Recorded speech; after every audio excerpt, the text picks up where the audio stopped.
Welcome back to session 3 of JA Economics for Success. In today's activity, you will need the table tents, the Keeping Your Balance flyers, the budget choice ads posters, the occupation cards, and the post-it notes. We would also encourage you to consider bringing some extra calculators if you have any available, as well as potentially making copies of the appendix that gives you the session key to the activity. The occupation card key is found in the back appendix of your book as well. You might want to make some copies of that for either you or the teacher, as well as for students who may struggle with the math. Today's activity is called Keeping Your Balance, and it's challenging the students to think about the importance of budgeting.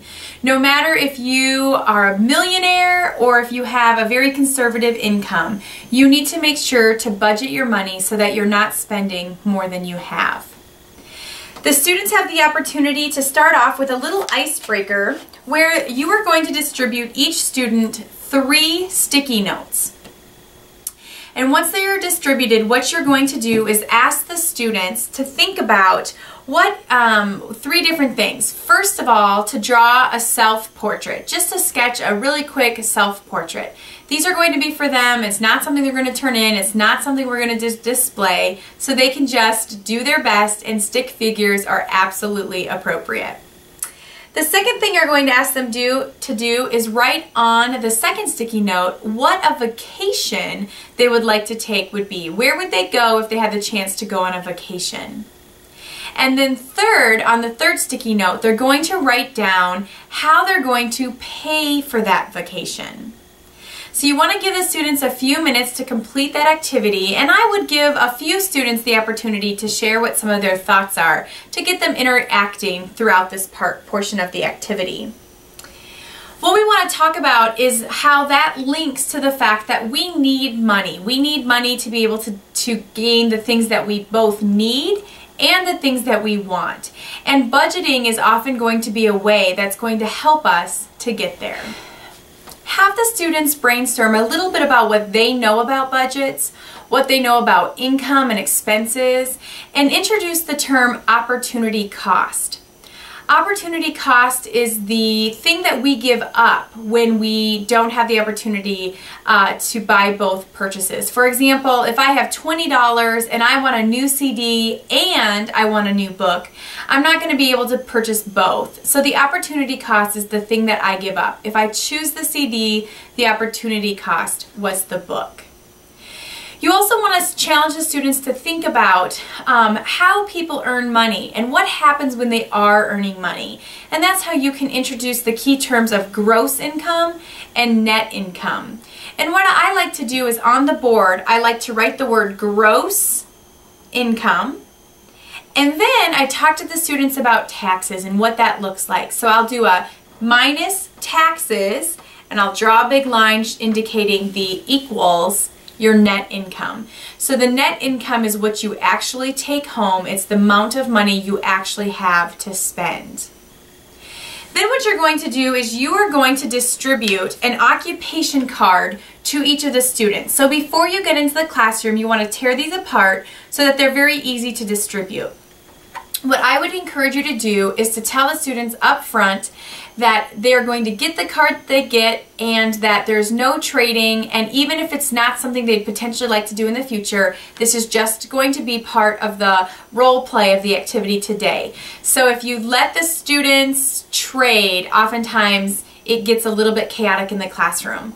But I would also like to note that they usually get pretty excited about what occupation they have.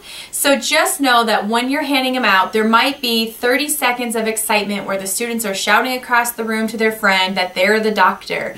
So just know it and allow for 30 seconds of a little bit of excitement and noise to occur before you continue to move on. What you can do is then also hand out the Keeping Your Balance worksheet, and this is going to help us work through the activity today. So on the second page of that, what you'll notice is that there is the budget sheet, and this is going to help the students create a budget for their occupation. So what you're going to want to do is, before this activity occurs, you want to hang up these posters all around the classroom. And I would encourage you to hang them up apart from each other, because the students are going to gather around the posters and choose one of the options. So you don't want them all next to each other, because the students are going to get really crunched for space. So I would hang one on the front wall, the back wall, as well as the side walls, and that way the students can spread out for this activity. What you want to do is you want to talk to the students about some of the key aspects of budgeting, and talk a little bit about, or share your personal experience with, whichever is applicable, a little bit more about budgets specifically. And what you're going to do is you're going to have the students take their occupation card, and they are going to transfer the information onto their worksheet so that they know what their occupation is and what their monthly net income is. That's going to be the starting point for this activity. Then what you're going to do is you're going to have them work through the rest of this worksheet, and what we want them to accomplish first is to get the column 3 suggested amount. We want to give the students an idea of what you might want to consider spending on this occupation salary, and so the students have no idea how to even begin to guess that amount of money. So what we've done is we have created just a simple percentage that's going to help the students be successful in thinking about maybe how much they should spend. So what you'll notice is that you are going to want to walk them through the fact that they need to do a percentage. Now, the key to this activity is not to teach the students about percentages, rather is to get the big picture of budgeting. So if your students are struggling with the math portion of this activity, it is absolutely okay to just give them the answers for their occupation. The classroom teacher can help you identify some of those students who might struggle more. Otherwise, walk them through it, and what you'll notice is that some of the students are going to get it right away and others are going to struggle with it a little bit more. But as one student gets done, ask them to help a friend accomplish theirs as well. But you're going to take the net income times the 0.10 for the 10%, and that's going to equal the suggested amount. The other thing that's a good key to get them to think about is that you always want to start over with that monthly net income. So every time you see a 10%, you can just transfer that number down. So you can do the 10% for savings and just not even have to do the math again and put that number right into entertainment as well. So that is probably the most tricky portion of this activity, is just to simply get the math done. But once the math has been accomplished, what you want to do is give the students the opportunity to explore the various posters. So what you'll notice is that now they can take what their suggested budget amount is in column 3, and they can go up to the food choices, and maybe their suggested amount for food on their sheet was $300. Well, they can choose. What do they want to do? Do they want to do brown bag lunches and cook, you know, conservatively and spend about $250 a month? Or are they going to go eat out, fast food, etc., and spend closer to $650? Well, now the student knows that it should be around the $300 mark. So they still have an option to choose, but they just gives them a little bit of an idea of where they might want to fall.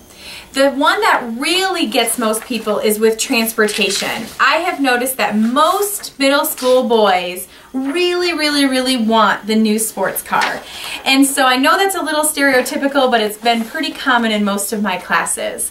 And so what I always encourage them to think about is that, you know what? That's where budgets come into play. More than likely, they're not going to have the occupation that's going to budget $800 a month for transportation. But let's just say they've got $400 or $500 a month.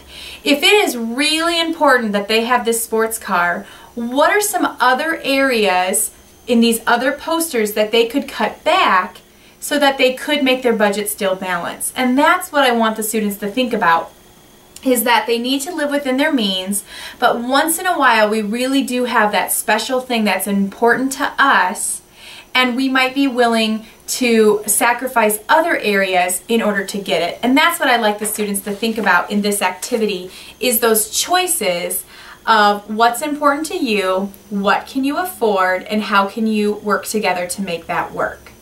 So the students are just going to get to go around the classroom to these different posters and be able to decide what is their budget amount going to be. How much money are they going to be spending in these different areas? Now just note that there are not posters for every one of their categories. So be sure to tell the students that they're going to need to just make decisions on their own about savings, charitable giving, etc.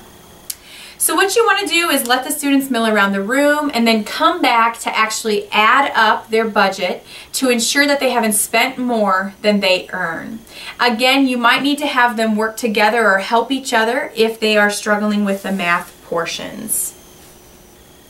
There are some great talking points of reflection at the end of this activity in the book that we would encourage you to take a look at, and then you'll know that there is a summary and review. And the summary and review portion is just once again trying to reiterate that key topic of this activity. And it's also going to bridge the gap for future conversations.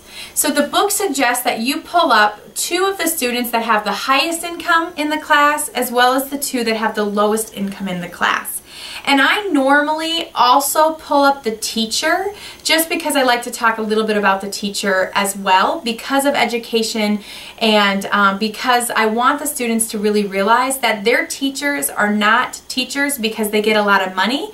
They're teachers because they really care about the kids and their futures. And so I like to use this as an opportunity to get to help them see that along the way. So once you pull up your high end and your low end, you can write it on the board. What was the occupation? How much money did they make?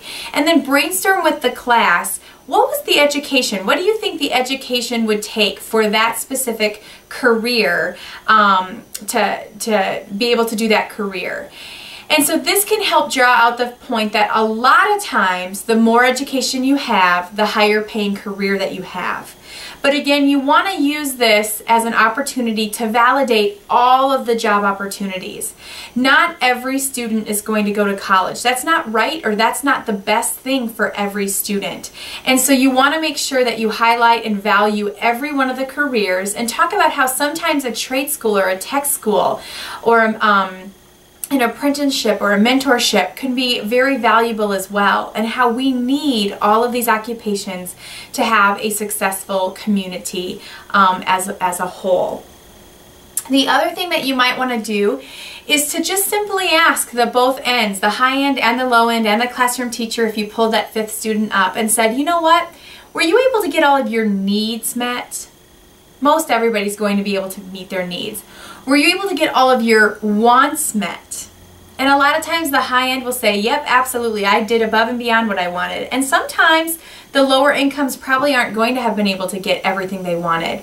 But what I love to ask is, how much money did you put into savings? Because oftentimes I am surprised that some of my low income occupation students actually put more money into savings than the high income did. And I always like to use that as an opportunity to talk about the importance of saving for the future. And of course, I love to highlight charitable giving, because without people who are so generous in giving to nonprofits and other charitable opportunities, we wouldn't have things such as Junior Achievement. Have fun with session 3.